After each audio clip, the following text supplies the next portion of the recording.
सामने भारत बनाम न्यूजीलैंड का दूसरा T20 मुकाबला। टॉस हुआ और कप्तान सूर्य कुमार यादव ने पिच पर हल्की घास और शाम की ओस को भांपते हुए बिना किसी झिझक पहले गेंदबाजी का फैसला कर लिया। न्यूजीलैंड की तरफ से डेविन कॉनवे और टिम सीफर्ट की खतरनाक जोड़ी मैदान पर उतरी और आते ही भारतीय गेंदबाजों पर टूट पड़ी। पहले ही ओवर में अर्शदीप सिंह के खिलाफ कॉनवे ने अपना आक्रामक अवतार दिखाया। दूसरी और तीसरी गेंद पर लगातार 2 कड़क चौके और फिर 5वीं गेंद पर एक शानदार हवाई शॉट। देखते ही देखते न्यूजीलैंड ने पहले ओवर में 18 रन ठोक दिए और स्टेडियम में हल्की सी खामोशी छा गई। दूसरे ओवर में गेंद संभाली हार्दिक पांड्या ने। टिम सीफर्ट ने उनकी बैक ऑफ लेंथ गेंद पर चालाकी से लैप शॉट खेला और चौके के साथ अपना खाता खोला। लेकिन असली तूफान तो तीसरे ओवर में आया जब अर्शदीप दोबारा गेंदबाजी करने आए और सीफर्ट ने उनके खिलाफ चौकों की हैट्रिक जड़ दी। 3 ओवर के भीतर न्यूजीलैंड का स्कोर 43 तक पहुंच चुका था और भारतीय खेमे में विकेट की सख्त तलाश शुरू हो गई थी। इसी दबाव के माहौल में कप्तान सूर्य कुमार यादव ने गेंद थमाई युवा तेज गेंदबाज हर्षित राणा को। चौथे ओवर में जैसे ही हर्षित ने रनअप लिया, माहौल बदलने लगा और फिर दूसरी ही गेंद पर धमाका हो गया। 115 किलोमीटर प्रति घंटे की रफ्तार वाली एक चतुर ऑफ कटर जिसे डेविन कॉनवे पूरी तरह पढ़ नहीं पाए। तेजी में शॉट खेलने की कोशिश की, संतुलन बिगड़ा और गेंद सीधा मिड ऑफ पर खड़े हार्दिक पांड्या के सुरक्षित हाथों में जा समाई। आक्रामक अंदाज में खेल रहे कॉनवे 9 गेंदों पर 19 रन बनाकर पवेलियन लौट गए। उनकी पारी में 3 चौके और एक शानदार छक्का शामिल था। कॉनवे के आउट होते ही क्रीज पर आए युवा रचिन रविंद्र, लेकिन न्यूजीलैंड को संभलने का मौका ही नहीं मिला। कप्तान सूर्या ने अगला मास्टर स्ट्रोक खेलते हुए 5वें ओवर में वरुण चक्रवर्ती को गेंद थमा दी। वरुण ने आते ही अपनी जादुई फिरकी का जाल बिछा दिया। दूसरी ही गेंद पर एक तेज गुगली जिसे टिम सीफर्ट पूरी तरह समझ नहीं पाए। स्लॉग स्वीप खेलने गए, गेंद ऊपरी किनारे से टकराई और हवा में ऊंची उठ गई। विकेट कीपर ईशान किशन ने फुर्ती दिखाते हुए दाईं ओर दौड़ लगाई और सीने से चिपकाकर एक शानदार कैच लपक लिया। टिम सीफर्ट 13 गेंदों पर 24 रन बनाकर आउट हुए, जिसमें 5 कड़क चौके शामिल थे। महज 43 रन पर न्यूजीलैंड ने अपने दोनों सलामी बल्लेबाज गंवा दिए थे, लेकिन रचिन रविंद्र ने हार मानने का नाम नहीं लिया। उन्होंने जिम्मेदारी अपने कंधों पर ली और जवाबी हमला शुरू कर दिया। छठे ओवर में जब हर्षित राणा दोबारा गेंदबाजी करने आए तो रचिन ने पहले एक दमदार चौका जड़ा और फिर लगातार 2 विशाल छक्के मारकर स्टेडियम में बैठे भारतीय दर्शकों को कुछ पलों के लिए खामोश कर दिया। उनकी निडर बल्लेबाजी ने पावर प्ले का रुख बदल दिया और न्यूजीलैंड का स्कोर 6 ओवर के बाद 2 विकेट पर 73 रन तक पहुंच गया, जहां कीवी टीम अब एक विशाल स्कोर की ओर अग्रसर दिख रही थी। रायपुर के शहीद वीर नारायण सिंह अंतरराष्ट्रीय स्टेडियम की पिच पर जब न्यूजीलैंड की पारी अपने मध्य ओवरों में प्रवेश कर रही थी, तब कीवी बल्लेबाजों ने भारतीय स्पिनरों के खिलाफ एक सोची समझी और अत्यंत आक्रामक रणनीति अपनाई, जहां पारी के 8वें ओवर में न्यूजीलैंड के बल्लेबाजों ने जादुई स्पिनर वरुण चक्रवर्ती के विरुद्ध मोर्चा खोल दिया। रचिन रविंद्र, जो उस समय अपनी पूरी लय में नजर आ रहे थे,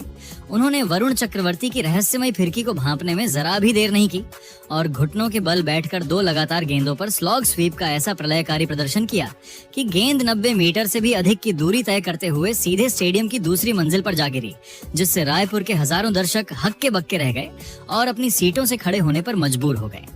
वरुण चक्रवर्ती की इन गेंदों पर प्रहार ने न्यूजीलैंड के रन रेट को अचानक से 11 के पार पहुंचा दिया,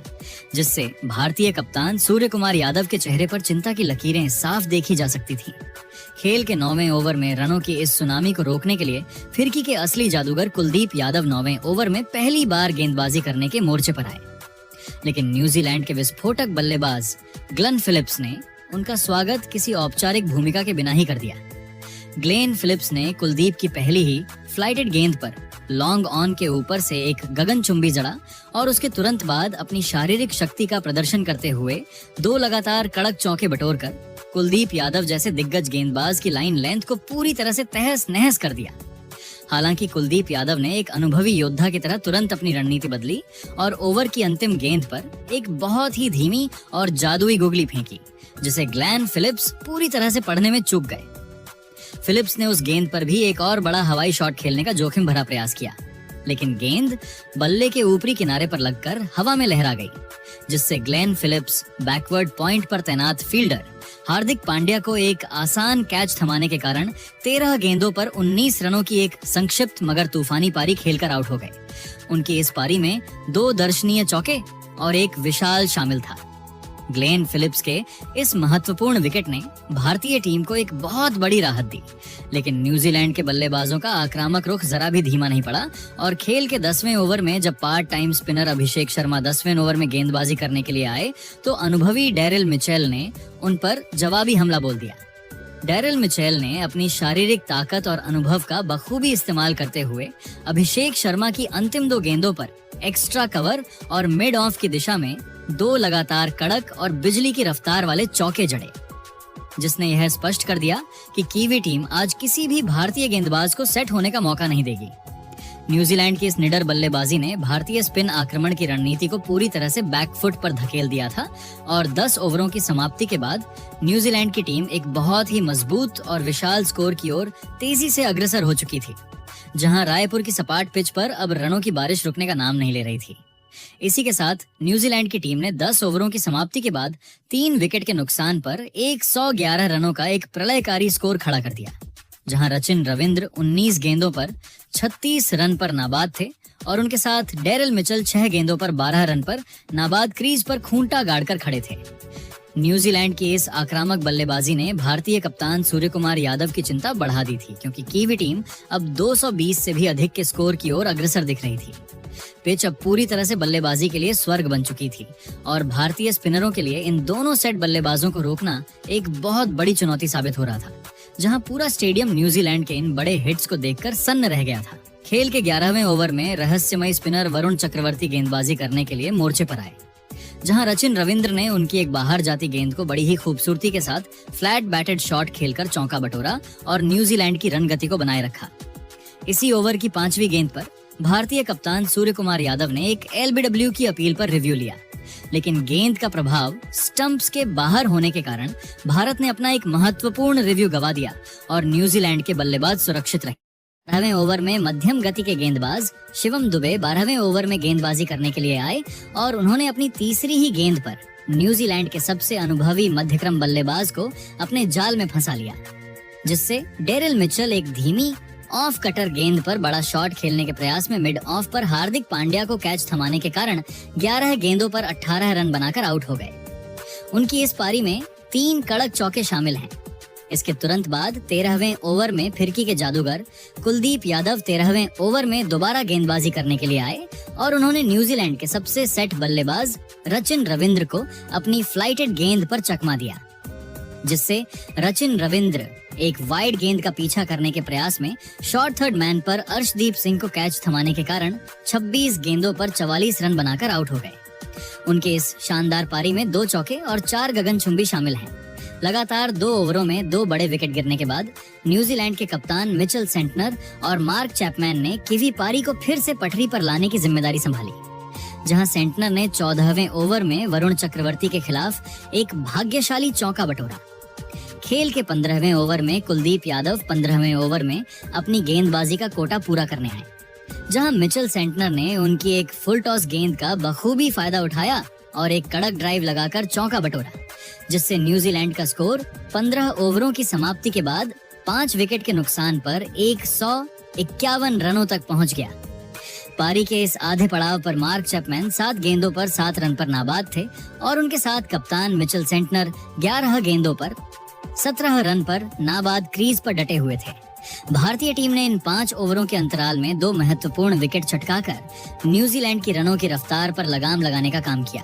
लेकिन कीवी टीम अभी भी 10 रन प्रति ओवर की औसत से आगे बढ़ रही थी। रायपुर का यह मैदान अब एक बड़े और रोमांचक फिनिश की ओर बढ़ रहा था, जहां न्यूजीलैंड के पास अभी भी डेथ ओवरों में बड़े शॉट खेलने की क्षमता थी और भारतीय गेंदबाजों को अंतिम 5 ओवरों में बेहद अनुशासित गेंदबाजी। न्यूजीलैंड की पारी जब अपने अंतिम और निर्णायक 5 ओवरों में पहुंची तो पूरा स्टेडियम भारतीय गेंदबाजों के समर्थन में गूंज रहा था, लेकिन कीवी कप्तान मिचेल सेंटनर ने मोर्चा संभालते हुए न्यूजीलैंड को एक विशाल स्कोर की ओर ले जाने का संकल्प किया। खेल के 17वें ओवर में भारतीय उपकप्तान हार्दिक पांड्या 17वें ओवर में दोबारा गेंदबाजी करने के लिए मोर्चे पर आए, जहां उन्होंने अपनी चतुराई भरी धीमी ऑफ कटर गेंद से मार्क चैपमैन को पूरी तरह चकमा दे दिया, जिससे मार्क चैपमैन बड़ा शॉट खेलने के प्रयास में लॉन्ग वॉन पर अभिषेक शर्मा को कैच थमाने के कारण 13 गेंदों पर 10 रन बनाकर आउट हो गए। चैपमैन के आउट होने के बाद न्यूजीलैंड की टीम मुश्किल में दिख रही थी, लेकिन मिचेल सेंटनर ने 18वें ओवर में गेंदबाजी करने आए हर्षित राणा के खिलाफ प्रलयकारी आक्रमण शुरू किया, जहां उन्होंने पहली ही गेंद पर लॉन्ग ऑन के ऊपर से एक शानदार जड़े और उसके बाद अगली 2 गेंदों पर लगातार 2 कड़क चौके जड़कर न्यूजीलैंड के स्कोर बोर्ड को 180 के पार पहुंचा दिया। पारी के 19वें ओवर में हार्दिक पांड्या 19वें ओवर में अपनी गेंदबाजी का अंतिम स्पेल लेकर आए, जहां न्यूजीलैंड के युवा बल्लेबाज झाकरी फॉल्क्स ने उनका स्वागत एक कड़क लॉफ्टेड शॉट के साथ किया, जिसने बाउंड्री को चूम लिया। इसी ओवर में मिचेल सेंटर ने भी अपना अनुभव दिखाते हुए हार्दिक पांड्या की 2 गेंदों पर 2 लगातार चौके बटोरे, जिससे भारत के मुख्य गेंदबाजों की लाइन लेंथ पूरी तरह बिखर गई और न्यूजीलैंड का स्कोर 200 रनों के बेहद करीब पहुंच गया। अंतिम और निर्णायक 20वां ओवर फेंकने की जिम्मेदारी कप्तान सूर्य कुमार यादव ने अपने सबसे भरोसेमंद डेथ ओवर गेंदबाज अर्शदीप सिंह को सौंपी, जो 20वें ओवर में गेंदबाजी करने के लिए आए। अर्शदीप सिंह की पहली ही गेंद एक लो फुल टॉस थी, जिसे न्यूजीलैंड के युवा बल्लेबाज झाकरी फॉल्क्स पूरी तरह से पढ़ने में चूक गए, लेकिन गेंद उनके बल्ले का किनारा ना लेते हुए सीधे विकेट कीपर संजू सैमसन की ओर गई, जहां सैमसन गेंद की धीमी गति और नीची उछाल को भांप नहीं सके और गेंद उनके पास से बाई के रूप में निकलकर बाउंड्री के बाहर चली गई, जिससे न्यूजीलैंड को एक भाग्यशाली चौका मिल गया और भारतीय खेमे में निराशा की लहर साफ देखी गई। अर्शदीप सिंह ने इसके बाद वापसी करने का प्रयास किया और अगली 3 गेंदों पर न्यूजीलैंड के बल्लेबाजों को हाथ खोलने का कोई मौका नहीं दिया, लेकिन इसी ओवर की 5वीं गेंद पर वह अपनी लेंथ में एक बड़ी और रणनीतिक चूक कर बैठे। अर्शदीप ने यॉर्कर डालने के प्रयास में एक और लो फुल टॉस गेंद फेंकी, जिस पर झाकरी फॉल्क्स ने अपनी पूरी शारीरिक ताकत झोंकते हुए लॉन्ग ऑम्फ की दिशा में एक बहुत ऊंचा और हवाई शॉट खेला। बाउंड्री लाइन पर मुस्तैदी से तैनात वरुण चक्रवर्ती ने उस गेंद को पकड़ने के लिए अपनी बाईं ओर दौड़ लगाई और गेंद उनके हाथों में आ भी गई थी, लेकिन वह अपना संतुलन बनाए रखने में विफल रहे और गेंद उनके हाथों से छिटक कर बाउंड्री के पार चली गई, जिससे न्यूजीलैंड को एक अत्यंत महत्वपूर्ण मिल गया और अर्शदीप सिंह का चेहरा पूरी तरह उतर गया। पारी की अंतिम गेंद पर भी न्यूजीलैंड के इस पुच्छ बल्लेबाज ने कोई रहम नहीं दिखाया और अर्शदीप की एक तेज अंदर आती गेंद को मिड विकेट की दिशा में एक और कड़क शॉट खेलकर चौका बटोर लिया, जिससे न्यूजीलैंड की टीम ने 20 ओवरों की समाप्ति के बाद 6 विकेट के नुकसान पर 208 रनों का एक अत्यंत विशाल और बेहद चुनौतीपूर्ण स्कोर खड़ा कर दिया। न्यूजीलैंड की इस जुझारू पारी की समाप्ति पर कप्तान मिचेल सेंटनर 27 गेंदों पर 47 रनों की एक साहसी और कप्तानी पारी खेलकर नाबाद पवेलियन लौटे। उनकी इस प्रलयकारी पारी में 6 दर्शनीय चौके और एक गगनचुंबी शामिल था और उनके साथ युवा जैक्स फॉक्स 8 गेंदों पर 15 रनों की एक बहुमूल्य पारी खेलकर नाबाद क्रीज पर खूंटा गाड़कर खड़े थे। न्यूजीलैंड के इन अंतिम ओवरों के प्रहार ने भारत के सामने जीत के लिए 209 रनों का एक पहाड़ जैसा लक्ष्य रख दिया था। रायपुर के शहीद वीर नारायण सिंह अंतर्राष्ट्रीय स्टेडियम में जब भारतीय टीम 209 रनों के विशाल लक्ष्य का पीछा करने उतरी, तो पूरे स्टेडियम में एक अजीब सा तनाव और उत्साह का मिश्रण था। भारत की शुरुआत आज बहुत ही चौंकाने वाली रही, जहां पारी के पहले ही ओवर में अनुभवी तेज गेंदबाज मैट हेनरी एकले ओवर में गेंदबाजी करने के लिए आए और उनकी दूसरी ही गेंद पर संजू सैमसन ने एक जोरदार फ्लिक शॉट खेला, जिसे डेवन कॉन्व ने बाउंड्री पर छोड़ दिया और वह के लिए चली गई, लेकिन मैट हेनरी ने तुरंत वापसी की, जिससे संजू सैमसन बड़ा शॉट खेलने के प्रयास में 5 गेंदों पर 6 रन बनाकर आउट हो गए। उनकी इस संक्षिप्त पारी में एक शामिल है। न्यूजीलैंड को दूसरी सफलता भी तुरंत मिल गई, जब पारी के दूसरे ओवर में जैकब डफी गेंदबाजी करने आए और उन्होंने अपनी पहली ही गेंद पर अभिषेक शर्मा को झांसे में ले लिया, जिससे अभिषेक शर्मा फ्लिक शॉट खेलने के प्रयास में एक गेंद पर 0 रन बनाकर आउट हो गए। संजू सैमसन और अभिषेक शर्मा के रूप में अपने 2 सबसे विस्फोटक स्तंभों को खो दिया था, तो पूरे न्यूजीलैंड खेमे में जश्न का माहौल था, लेकिन उन्हें यह अंदाजा नहीं था कि ईशान किशन और कप्तान सूर्य कुमार यादव मिलकर न्यूजीलैंड के गेंदबाजों पर ऐसा प्रलयकारी जवाबी हमला बोलेंगे जो रायपुर के क्रिकेट इतिहास में स्वर्ण अक्षरों में दर्ज हो जाएगा। ईशान किशन आज क्रीज पर उतरते ही एक अलग ही रौद्र रूप और विनाशकारी मानसिकता के साथ बल्लेबाजी कर रहे थे और उन्होंने खेल के तीसरे ओवर में न्यूजीलैंड के युवा तेज गेंदबाज झाकरी फॉल्क्स के खिलाफ मोर्चा खोलते हुए उनके इस एक ही ओवर में 24 रन बटोरकर न्यूजीलैंड के कप्तान मिचेल सटनर को रक्षात्मक होने पर मजबूर कर दिया। ईशान ने फॉल्क्स की पहली ही नो बॉल पर एक कड़क चौका जड़ा और उसके बाद मिली फ्री हिट का पूरा फायदा उठाते हुए गेंद को दर्शकों के बीच पहुंचा दिया, जिससे न्यूजीलैंड की शुरुआती रणनीति पूरी तरह बिखर गई और भारत की रणगति 7वें आसमान पर पहुंच गई। ईशान किशन की बल्लेबाजी में आज गजब का ठहराव और अटूट आत्मविश्वास झलक रहा था, जहां उन्होंने पावर प्ले के अंतिम ओवर यानी छठे ओवर में अनुभवी मैट हेनरी की बखिया उधेड़ते हुए लगातार 2 गगनचुंबी और एक कड़क चौका झड़कर मात्र 21 गेंदों पर अपना तूफानी अर्धशतक पूरा किया, जिसके बाद पूरा भारतीय डगआउट उनकी इस निडर बल्लेबाजी के सम्मान में खड़ा हो गया। ईशान के इस प्रलयकारी आक्रमण की बदौलत भारत का स्कोर पावर प्ले के 6 ओवरों के बाद ही 100 रनों के बेहद करीब पहुंच गया था, जो 209 रनों के लक्ष्य का पीछा करते हुए एक बहुत बड़ी मनोवैज्ञानिक जीत थी। मध्य ओवरों के शुरू होते ही न्यूजीलैंड के स्पिनरों ने रनों पर अंकुश लगाने की कोशिश की, लेकिन ईशान किशन आज किसी भी गेंदबाज को बख्शने के मूड में नहीं थे, जहां उन्होंने 7वें ओवर में गेंदबाजी करने आए।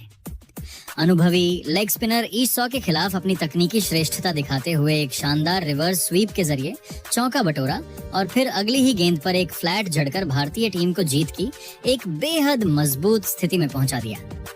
रायपुर के शहीद वीर नारायण सिंह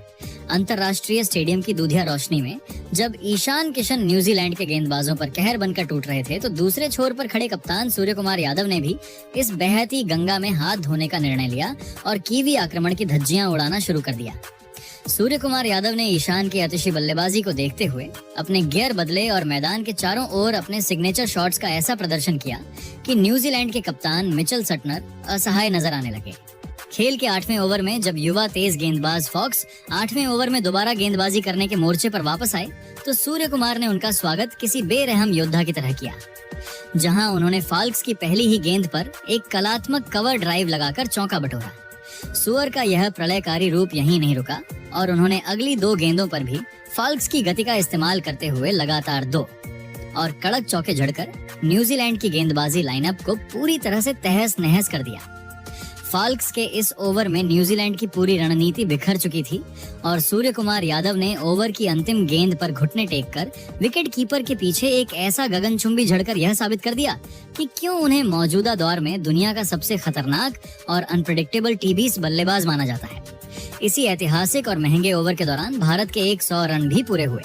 जहां सूर्य कुमार यादव 19 गेंदों पर 26 रन पर नाबाद रहकर ईशान किशन के साथ न्यूजीलैंड के गेंदबाजों के लिए किसी काल से कम नहीं लग रहे थे। इन दोनों बल्लेबाजों के बीच पनपी इस शतकीय साझेदारी ने रायपुर के मैदान पर रनों की ऐसी सुनामी ला दी थी, जिसे रोकना कीवी टीम के लिए अब किसी दिव्य शक्ति के बिना नामुमकिन सा लग रहा था। पूरा स्टेडियम अब ईशान ईशान और सूर सुअर के गगन भेदी नारों से गूंज रहा था, क्योंकि इन दोनों ने न्यूजीलैंड के जबड़े से मैच को पूरी तरह छीन लिया था और भारत अब एक ऐतिहासिक जीत की ओर तेजी से कदम बढ़ा रहा था। मैदान का हर कोना अब भारतीय रनों की गवाही दे रहा था और सूर्य कुमार यादव की बल्लेबाजी को देखकर ऐसा लग रहा था कि वह आज रायपुर के इस मैदान को अपने 360 डिग्री शॉट से पूरी तरह नाप देंगे। न्यूजीलैंड के गेंदबाज अब गेंदबाजी करने से कतरा रहे थे, क्योंकि पिच से उन्हें कोई मदद नहीं मिल रही थी और सामने खड़ा दुनिया का सबसे बेहतरीन बल्लेबाज अपने पूरे शबाब पर था। इस साझेदारी ने न केवल भारत को मैच में वापस ला दिया था, बल्कि न्यूजीलैंड के खिलाड़ियों के मनोबल को भी पूरी तरह से तोड़कर रख दिया था, जिससे भारत की जीत अब बस समय की बात रह गई थी। हालांकि खेल के 10वें ओवर में न्यूजीलैंड को आखिरकार वह सफलता मिली जिसकी उन्हें तलाश थी, जब ईश सॉडी 10वें ओवर में दोबारा गेंदबाजी करने के लिए मोर्चे पर आए। ईशान किशन ने एक बार फिर बड़ा शॉट खेलने का जोखिम उठाया, लेकिन इस बार गेंद बल्ले के ऊपरी किनारे पर लगकर हवा में लहरा गई, जिससे ईशान किशन स्लॉग शॉट खेलने के प्रयास में 32 गेंदों पर 76 रन बनाकर आउट हो गए। उनकी इस ऐतिहासिक पारी में 11 शानदार चौके और 4 गगनचुंबी शामिल हैं। 10 ओवरों की समाप्ति के बाद भारतीय टीम का स्कोर 3 विकेट के नुकसान पर 133 रनों तक पहुंच चुका था, जहां सूर्य कुमार यादव 20 गेंदों पर 41 रन पर नाबाद थे और उनके साथ विस्फोटक बल्लेबाज शिवम दुबे 3 गेंदों पर 3 रन पर नाबाद क्रीज पर खूंटा गाड़कर खड़े थे। भारत को अब अंतिम 60 गेंदों पर जीत के लिए मात्र 76 रनों की दरकार थी और जिस तरह से सूर्य कुमार यादव बल्लेबाजी कर रहे थे उससे यह साफ लग रहा था कि टीम इंडिया इस मैच को बहुत पहले ही खत्म कर देगी। जब भारतीय पारी के 10 ओवर समाप्त हुए तो भारत 3 विकेट के नुकसान पर 133 रन बनाकर जीत की ओर मजबूती से बढ़ रहा था। लेकिन असली रोमांच अभी शुरू होना बाकी था क्योंकि कप्तान सूर्य कुमार यादव अपने पुराने मिस्टर 360 अवतार में लौट चुके थे। खेल के 11वें ओवर में न्यूजीलैंड के तेज गेंदबाज जैकब डफी 11वें ओवर में गेंदबाजी करने के लिए वापस आए, जहां सूर्य कुमार यादव ने उनकी तीसरी गेंद पर एक शानदार जड़ा और अगली ही गेंद पर एक फुर्तीला सिंगल लेकर मात्र 24 गेंदों पर अपना बहुप्रतीक्षित अर्धशतक पूरा किया। अर्धशतक पूरा करने के बाद सूर्य कुमार यादव ने राहत की सांस ली और मैदान की मिट्टी को छूकर खुदा का शुक्रिया अदा किया, क्योंकि एक लंबे अंतराल के बाद उनके बल्ले से यह महत्वपूर्ण पारी निकली थी, जिसके तुरंत बाद उन्होंने अगली ही गेंद पर एक और कड़क चौका झड़कर अपना जश्न मनाया। पारी के 12वें ओवर में न्यूजीलैंड के मुख्य स्पिनर ईस्ट सॉडी गेंदबाजी करने आए, जहां बड़े शॉट खेलने के माहिर बल्लेबाज शिवम दुबे ने अपना हाथ खोलना शुरू किया और सॉडी की पहली ही गेंद पर सीधा लॉन्ग ऑन के ऊपर से एक गगनचुंबी 100 मीटर लंबा झड़कर दर्शकों को मंत्रमुग्ध कर दिया। न्यूजीलैंड ने इसी ओवर में शिवम दुबे के खिलाफ एक एलबिडब्ल्यू का रिव्यू भी लिया, लेकिन गेंद लेग स्टंप के बाहर पिच होने के कारण भारत सुरक्षित रहा और शिवम दुबे ने ओवर की अंतिम गेंद पर एक और विशाल झड़कर समीकरण को भारत के पूरी तरह पक्ष में कर दिया। खेल के 13वें ओवर में अनुभवी तेज गेंदबाज मैट हेनरी 13वें ओवर में गेंदबाजी करने आए, जहां सुअर ने उनकी पहली ही गेंद पर अपने घुटने टेक कर फाइन लेग के ऊपर से एक अद्भुत जड़ा और इसी ओवर में शिवम दुबे ने भी एक कड़क चौका बटोरकर भारत के 150 रन पूरे कर दिए। खेल के 14वें ओवर में न्यूजीलैंड के युवा गेंदबाज झाकरी फॉल्क्स गेंदबाजी करने के लिए आए, लेकिन यह ओवर उनके करियर का सबसे महंगा और डरावना ओवर साबित हुआ, जहां सूर्य कुमार यादव ने उनकी बखिया उधेड़ दी। सुअर ने इस ओवर में फॉल्क्स की गेंदों पर लगातार प्रहार करते हुए 2 शानदार चौके और एक विशाल जड़ा, जबकि न्यूजीलैंड के कप्तान मिचेल सटनर ने इसी ओवर में सुअर का एक बेहद आसान कैच छोड़ दिया, जिसने न्यूजीलैंड की रही सही उम्मीदों पर भी पानी फेर दिया। सूर्य कुमार यादव अब 80 रनों के निजी स्कोर पर पहुंच चुके थे और भारत को जीत के लिए मात्र 13 रनों की दरकार थी, जहां पूरा स्टेडियम सूरज सूर के नारों से गूंज रहा था। पारी के 15वें ओवर में जैकब डफी अपना अंतिम स्पेल डालने आए, जहां शिवम दुबे ने उनकी एक शॉर्ट गेंद को भांपते हुए मिड विकेट के ऊपर से 98 मीटर का एक विशाल जड़ा और इसी के साथ भारत के 200 रन भी पूरे हो गए। मैच अब अपने अंतिम पड़ाव पर था और 16वें ओवर की दूसरी गेंद पर न्यूजीलैंड की ओर से डेरिल मिचेल 16वें ओवर में गेंदबाजी करने आए, जहां सूर्य कुमार यादव ने एक निर्णायक झड़कर भारत को 3 विकेट के नुकसान पर 209 रन पहुंचाकर एक ऐतिहासिक जीत दिला दी। भारतीय कप्तान सूर्य कुमार यादव 37 गेंदों पर 82 रनों की एक जादुई पारी खेलकर नाबाद पवेलियन लौटे। उनकी इस पारी में 9 चौके और 4 गगनचुंबी शामिल थे और उनके साथ शिवम दुबे 18 गेंदों पर 36 रनों की विस्फोटक पारी खेलकर नाबाद क्रीज पर डटे हुए थे। भारत ने इस मुकाबले को 7 विकेट से जीतकर 5 मैचों की सीरीज में 2-0 की निर्णायक बढ़त बना ली और रायपुर के मैदान पर तिरंगा लहराकर यह साबित कर दिया कि घर में उन्हें हराना लगभग नामुमकिन है। अगर आपको भी सूर्या और ईशान की तूफानी बल्लेबाजी देखकर मजा आया हो तो हमारे चैनल को सब्सक्राइब जरूर कीजिएगा। धन्यवाद।